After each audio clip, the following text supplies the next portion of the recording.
dan tanggung jawab.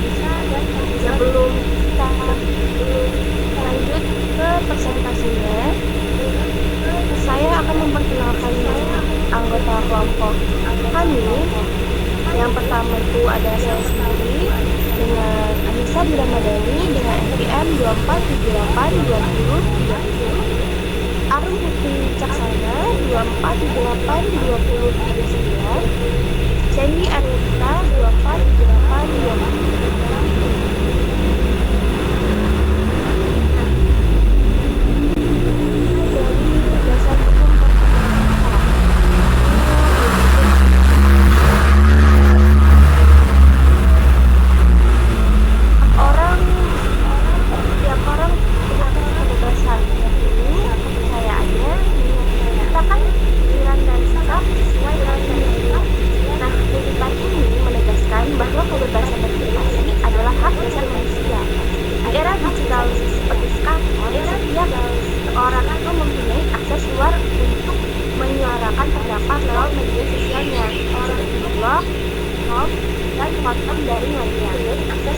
Namun, kebebasan pendapat tidak berarti bebas tanpa batas.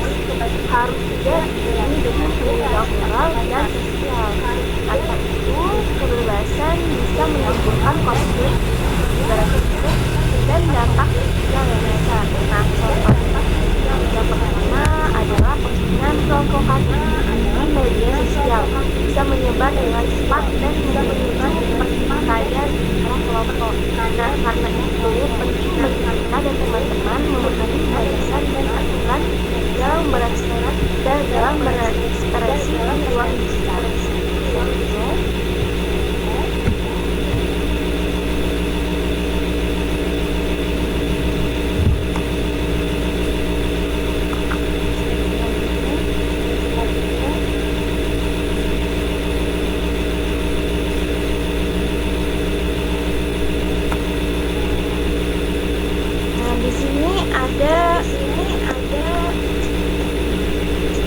Ada hukum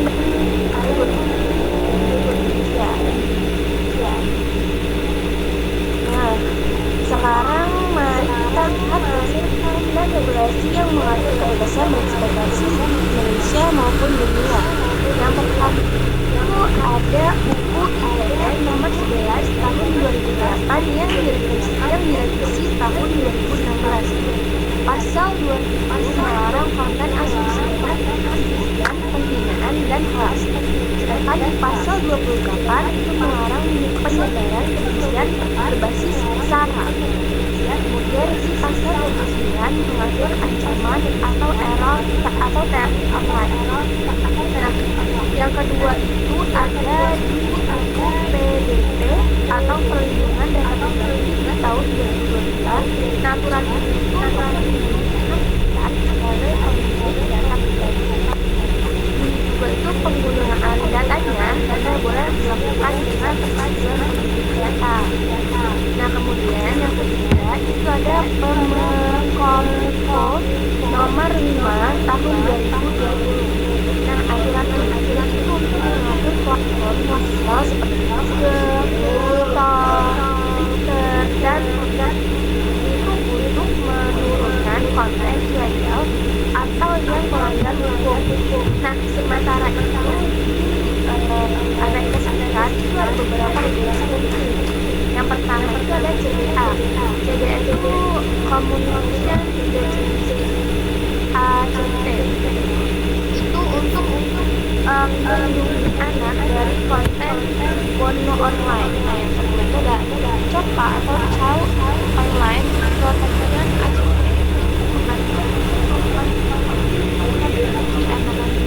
Kemudian yang keempat, Children's Internet Protection itu untuk mewujudkan filter konten di sekolah dan perpustakaan. Dan yang terakhir itu ada CNA SPA ACT di tahun 2003 untuk mencegah spam dan pornografi.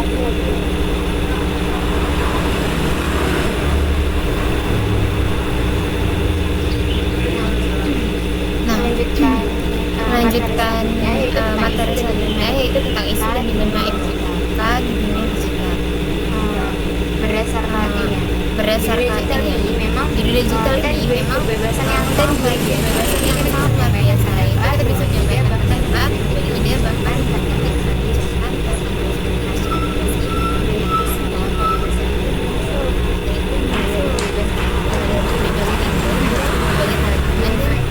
dilema etika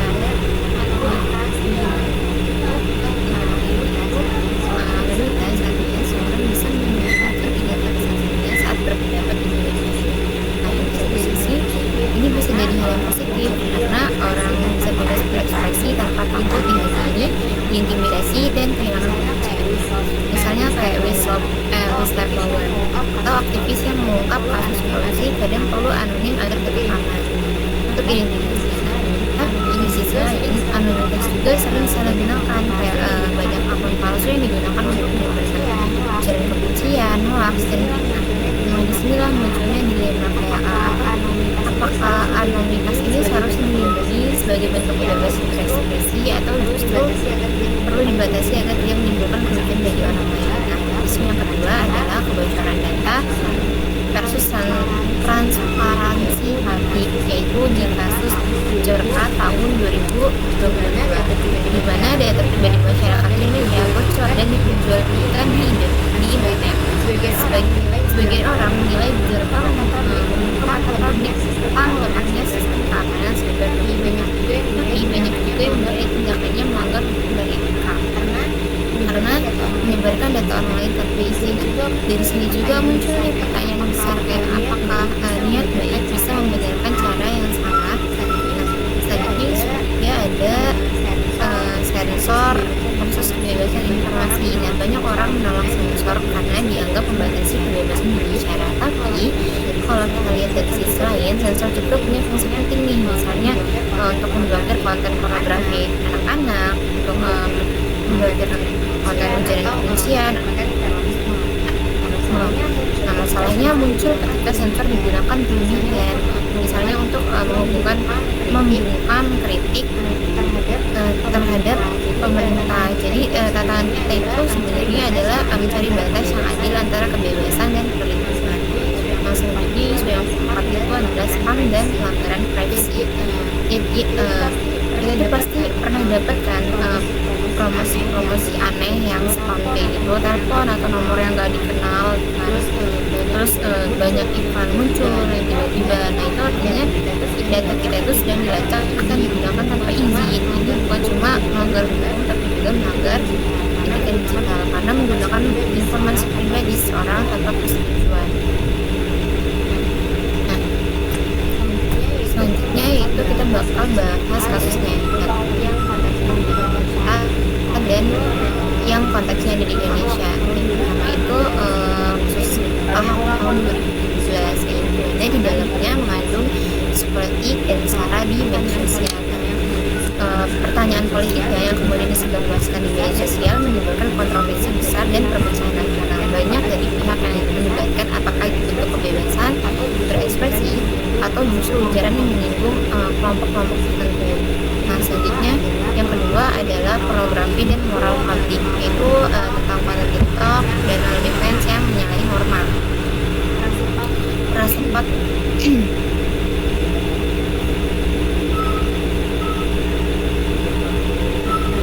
selanjutnya itu ada cyberbullying, kasus yang menimpa Amanda Mojokerto, yaitu korban pembulian yang mengalami perundungan online sampai mengalami tekanan psikologis berat. Jadi kasus ini menggambarkan bagaimana komentar negatif atau canda di internet bisa sangat berdampak sangat besar terhadap mental seseorang. Selanjutnya kasus yang keempat yaitu adalah lisensi palsu di marketplace seperti Shopee atau Tokopedia. Jadi banyak penjual yang membuat review palsu untuk menaikkan rating produk mereka. Jadi orang-orang tuh ngeliatnya kayak ternyata produk ini bagus ternyata, tapi nyatanya si ratingnya itu cuma rating palsu gitu kan. Jadi orang merasa tertipu, kelihatan realistis tapi termasuk manipulasi digital dan melanggar kejujuran dalam bisnis online. Jadi merugikan konsumen. Dan menurunkan kepercayaan terhadap platform digital. Next. Oke, baik. Di sini saya akan melanjutkan yaitu etika dan solusi. Nah, di sini ada 4 ya. Yang pertama itu prinsip tanggung jawab digital. Jadi ada pikiran sebelum posting, lalu sharing sebelum sharing. Nah, artinya untuk dari prinsip pertama ini adalah tanggung jawab digital ya. Nah, yang artinya kita ini sebagai pengguna internet juga perlu berpikir sebelum bertindak di dunia maya. Jadi ketika kita menulis status atau mengunggah sebuah foto, kita itu bisa membagikan sebuah informasi atau mengomentari sesuatu. Ya, dari semua itu meninggalkan jejak yang digital bisa dampak besar atau enggak gitu kan. Lalu bukan hanya bagi diri kita sendiri aja sih, tapi juga bagi orang lain ya. Kayak misalnya salah satu contohnya itu seperti sederhana aja sih, kayak membagikan sebuah informasi ke banyak orang, lalu orang itu nggak sadar nih bahwa dia itu ngeklik sebuah bagikan. Nah, itu kan bisa menyebarkan sebuah hoax juga sih ke ratusan atau bahkan ribuan orang ya. Nah, jadi akibatnya hoax juga bisa mempengaruhi suasana dari penimbulan kebencian, lalu bahkan mengancam stabilitas dari sosial tersebut. Nah, jadi oleh karena itu juga kita itu harus berpikir sebelum memposting sebuah sesuatu dan men-sharing sebelum sharing ya. Jadi sebelum membagikan sesuatu itu kita tanyakan pada diri kita sendiri terlebih dahulu aja. Kayak misalnya informasi ini benar apa enggak nih, kayak gitu kan. Lalu sumbernya kira-kira terpercaya apa enggak, kayak gitu kan. Lalu apakah isi dari pesannya itu berpotensi menyinggung atau menyakiti pihak lain apa enggak gitu kan. Jangan sampai kita membuat status yaitu menyindir seseorang ya, kayak gitu kan. Lalu dampak bagi orang lain itu merugikan apa enggak, kayak gitu kan. Nah, jadi untuk tindakan kecil-kecil kayak gini juga itu sebenarnya adalah sebuah bentuk etika dan tanggung jawab sosial dalam ruangan digital. Nah, lalu di sini ada empati online ya, dari dasar bahwa di balik layar ada manusia nyata. Nah, maksudnya itu kayak dari prinsip 2 ini adalah untuk empati online ya. Nah, di balik setiap akun media sosial ada banyak manusia nyata yang memiliki perasaan, harga diri, dan kehidupan. Kayak misalnya nih, sayangnya banyak orang lupa hal ini, merasakan bebas berkata kasar atau merendahkan orang lain karena merasa aman di balik layar.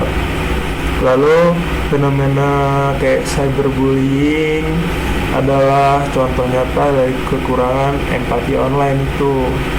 Lalu komentar negatif, ejekan, atau body shaming.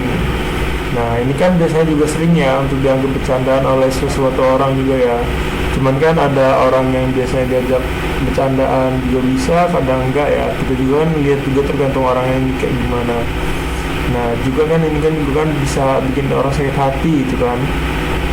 Nah, bahkan beberapa kasus kayak gini tuh dari cyberbullying ini berakhir strategis seperti depresi berat atau tindakan nekat untuk korbannya banyak ya. Jadi kita juga perlu kayak menghargai nih pendapat dari orang lain meskipun beda sama pendapat kita gitu kan. Nah, jadi tidak langsung menyerang personal ketika kita itu tidak setuju dengan dari pendapat orang lain kayak gitu kan.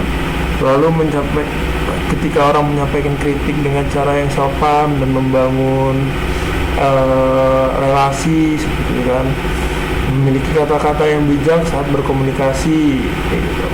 Lalu selanjutnya di sini ada literasi digital.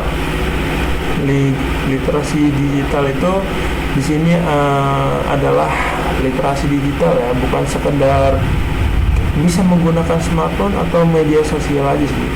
Lalu literasi digital juga di sini berarti memiliki kemampuan untuk berpikir kritis, memilah informasi, memahami hukum dan etika digital, serta mampu berperan aktif secara positif di dunia maya.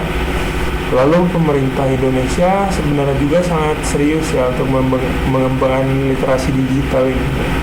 Nah, salah satunya itu contohnya adalah seperti program internet sehat dan Kominfo, lalu gerakan nasional literasi digital, kayak gitu kan. Nah, jadi kan untuk bagian program-program ini itu mengajarkan masyarakat caranya kita mengetahui perbedaan antara informasi yang valid itu atau hoax, kayak gitu kan. Menjaga privasi dan keamanan data pribadi, lalu menggunakan media digital untuk hal-hal produktif dan bermanfaat, kayak gitu kan. Lalu digital literasi yang baik, masyarakat juga tidak provokasi, tidak gampang menyebarkan sebuah informasi palsu dan lebih kritis terhadap konten negatif. Lalu selanjutnya di sini ada solusi dari etis.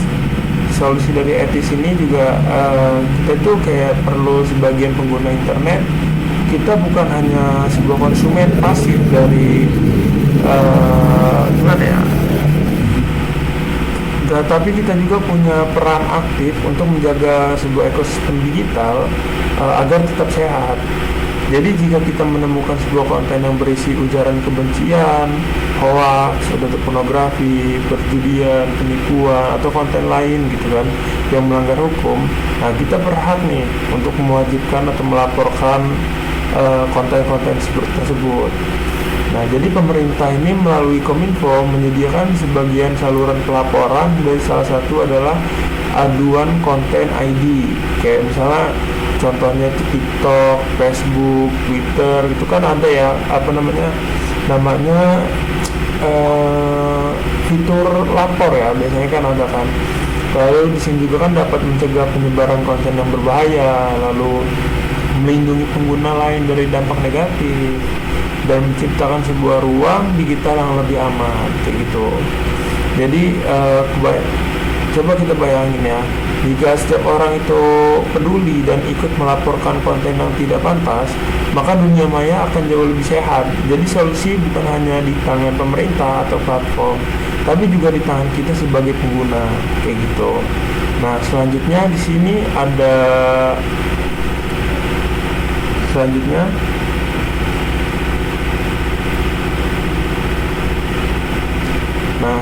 di sini yaitu ada kesimpulan ya teman-teman ya. Nah, di bagian kesimpulan ini ada kebebasan berekspresi dan hak asasi manusia, tetapi harus disertai tanggung jawab moral dan sosial. Nah, yang pertama di sini adalah kebebasan berekspresi. Nah, untuk hak asasi manusia yang dilindungi oleh UUD 1945 dan Undang-Undang HAM. Nah, artinya dari setiap warga negara berhak menyampaikan pendapatnya, baik secara tulisan maupun melalui media digital. Nah, jadi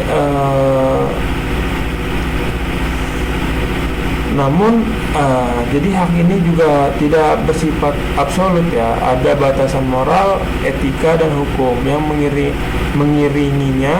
Ketika seorang menyalahgunakan kebebasan berekspresi, dampaknya juga bukan hanya pada dirinya sendiri, tetapi juga bisa menimbulkan kerugian bagi masyarakat luas, seperti itu. Nah, yang kedua di sini ada tanggung jawab juga kan. Tanggung jawab juga kayak misalnya kita itu menjadi kunci utama juga ya dari kebebasan berekspresi ini.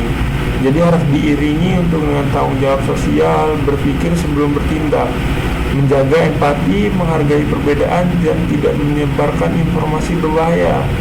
Jadi ketika peran kolaboratif itu penting, kita juga perlu menjaga ruang digital bukan hanya tugas pemerintah atau platform media sosial. Nah, kita juga kan sebagai masyarakat, terutama generasi muda ya, atau Gen Z lah ya, kalau orang-orang sekarang bilang. Nah, kita juga kan punya peran besar nih untuk bertanggung jawab, menjadi pengguna yang cerdas dan bertanggung jawab. Lalu aktif melawan hoax dan ujaran kebencian, melaporkan konten negatif, serta menyebarkan hal-hal positif yang membangun. Keempat, dan etika digital yang kuat. Kita bisa membangun sebuah ruang digital yang aman, sehat, dan produktif. Nah, ruang digital juga seharusnya menjadi tempat kita belajar berbagai ide, berkarya, memperkuat persatuan, bukan area untuk menyebarkan kebencian dan fitnah. Lalu di sini ada etika digital tadi budaya kita negara perusahaan individu. Negara perusahaan dan individu harus bekerja sama menjaga ruang digital yang aman dan beradab. Nah, jadi di sini itu ada kesimpulan berdasarkan berekspresi bukan berarti tanpa batas, melainkan kebebasan beretika dan bertanggung jawab dengan mengamankan 4 prinsip etika digital: tanggung jawab, empati, literasi, dan pelaporan, serta kerjasama antara masyarakat, negara, dan platform. Maka ruang digital di Indonesia akan menjadi tempat jauh lebih positif. Nah, jadi mari kita mulai dari diri sendiri ya. Berpikir sebelum berbicara, menyaring sebelum berbagi, dan menghargai orang lain di ruang digital. Oke, selanjutnya ada pertanyaan ya. Nah, dari bagian ini ada pertanyaan diskusi.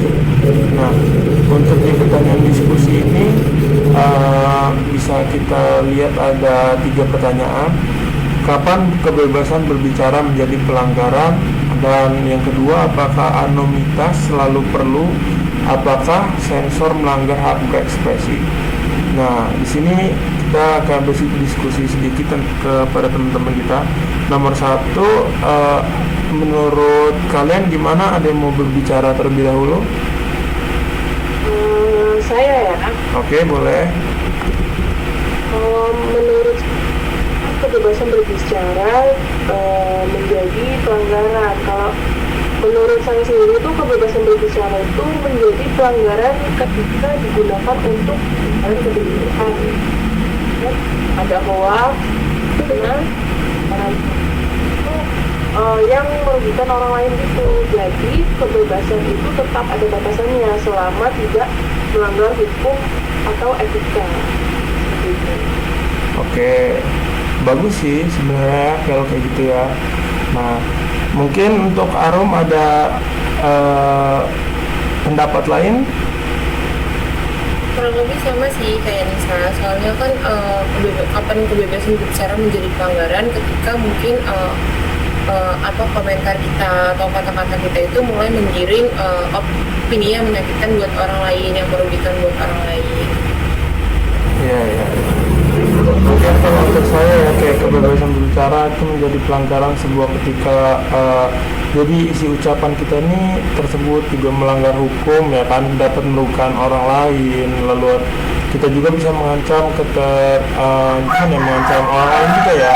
Jadi orang itu bisa benci sama kita, rasis lah ya, diskriminatif, lalu fitnah juga atau pemecahan nama baik ya. Jadi kan kita juga kurang gimana lah ya sama orang lain kayak gitu kan. Nah, selanjutnya ada yang diskusi kedua, yaitu apakah anonimitas selalu perlu? Nah, menurut kalian ada yang ingin dibahas? Boleh bisa? Saya dulu ya. Oke, boleh. Kalau menurut saya itu kan anonimitas itu selalu perlu. Kalau menurut saya sendiri itu nggak perlu ya, karena anonimitas itu bisa penting untuk melindungi privasi atau keamanan seseorang. Misalnya itu pelapor kasus, tapi kalau bisa digunakan untuk penyebar kebencian atau melakukan cyberbullying, itu tidak etis dan berbahaya sih. Oke, boleh. Untuk Arum gimana? Untuk di bagian nomor 2 ini? Nah, kalau tadi kata Nisa kan itu nggak selalu perlu, memang benar sih. Nah, yang di sisi Nisa kan untuk ketika kerugiannya kan untuk cyberbullying gitu. Mungkin kalau menurutku ada anonimitas itu perlu karena contohnya untuk bagian kayak kasus yang pelecehan gitu. Kalau korban pelecehan gitu kan, kalau misalkan dia up ke publik, dia kan lebih ini ya kayak malu gitu kan, jadi aib itu tuh tersebar. Kalau misalkan dia pakai anonimitas, seenggaknya identitas dia si korban ini terlindungi tapi pelakunya tetap ekspos. Oke, oke. Iya. Nah, menurut saya juga ya untuk di bagian apakah anonimitas juga selalu perlu? Menurut saya juga perlu. Kenapa? Jika menyangkut perlindungan dari privasi, keamanan, atau menyampaikan sebuah pendapat yang kurang sensitif. Jadi misalkan kita bisa melaporkan pelanggaran, aktivitas atau korban kekerasan. Nah, itu menurut saya perlu. Kenapa menurut saya tidak perlu? Karena jadi jika tujuannya untuk berdiskusi terbuka, transparansi atau tanggung jawab publik, nah ini bisa berdampak kayak debat, lalu akademik juga untuk pernyataan resmi kayak gitu. Jadi untuk anonimitas ini boleh digunakan, tapi tidak boleh dijadikan tameng untuk menyebar kebencian atau hoax seperti itu. Nah, selanjutnya di sini kan ada nomor 3 nih, yang terakhir ya, apakah sensor melanggar hak berekspresi? Siapa yang ingin berbicara terlebih dahulu sekarang? Saya lagi. Oke, boleh. Kalau menurut saya tergantung konteksnya ya. Kalau sensor dilakukan untuk mengekspresi informasi yang sah dan penting, itu bisa melanggar hak berekspresi. Tapi kalau tujuannya untuk melindungi masyarakat dari konten berbahaya seperti pornografi anak yang tadi kita sudah jelasin, terus kekerasan ekstrim atau ujaran kebencian, maka sensor itu bisa digunakan. Oke, Arum, gimana menurut Arum? Iya sih, kurang lebih ini ya kayak mirip gitu Kak. Karena untuk anak-anak kecil kan sensor itu sangat diperlukan karena kadang sosial media itu kan mungkin anak-anak itu nggak punya akunnya sendiri, pakai orang tua, punya orang tua kan. Jadi kayak apa ya? Kayak sensor yang buat anak-anak tuh perlu buat kayak jadi nggak ada sensor-sensor pornografi atau yang terorisme yang mungkin bisa bikin anak-anak. Oke, boleh. Mungkin kalau menurut saya ya kayak sensor juga sedikit melanggar hak berekspresi, tapi tergantung tujuan dan batasan penerapnya. Nah, menurut saya jika sensor dilakukan untuk melindungi kepentingan publik, nah misalnya mencegah penyebaran ujaran kebencian, lalu yang tadi pornografi dan atau hoax tadi, nah jadi maka bukan pelanggaran, melainkan bentuk pengaturan agar kebebasan tetap bertanggung jawab seperti itu. Namun di sisi lain juga jika sensor dilakukan untuk membuangkan kritik atau membatasi suara rakyat secara sewenang-wenang, maka itu melanggar hak berekspresi. Jadi intinya pada yang terakhir ini, kata yang terakhir ini, intinya pada niat cara penerapan sensornya masing-masing juga ya, kegunaannya masing-masing. Mungkin seperti itu saja bagian kali ini. Boleh untuk Anissa ditutup. Baik, terima kasih kepada Sandy dan Arum sudah menyampaikan saran dan sudah berpresentasi di kelompok kami. Mungkin itu saja presentasi dari kelompok kami. Kalau ada salah, kami mohon maaf. Kami akhiri. Wassalamualaikum warahmatullahi wabarakatuh.